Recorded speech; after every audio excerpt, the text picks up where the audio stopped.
Running south past Calvi and down to Ajaccio, the rugged and jagged west coast of Corsica is probably the most attractive and popular coastal area of the island. The reserve of Scandola and the Calanques de Piana are the jewels in the crown, but simply driving along the coast and discover some of its hidden beaches and scenic views is worthwhile.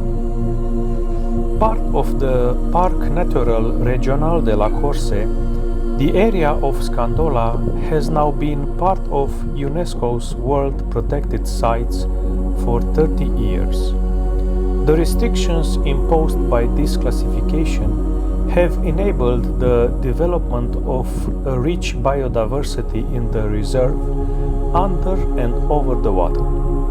Cormorants, ospreys, groupers, and a coral seabed are some of the highlights of the area.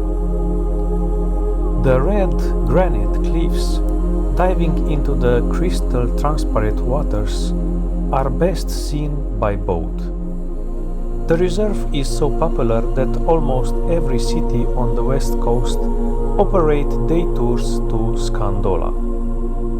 A little further south from Scandola is another world-renowned site of Corsica, Les Calanques de Piana.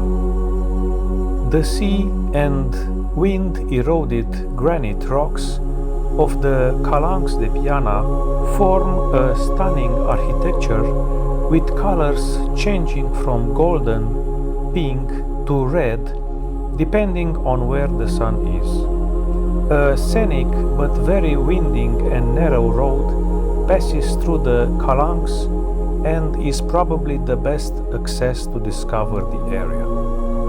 There are regular spaces on side of the road that enable cars to stop and take pictures.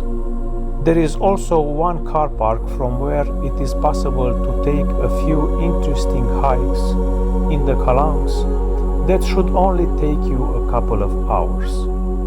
The arrival on Porto, nestled at the bottom of a small bay, between high cliffs walls on each side and dominated by a Genoese tower, is also a stunning sight, and despite its high touristic activity, the city is a good place to stop for lunch.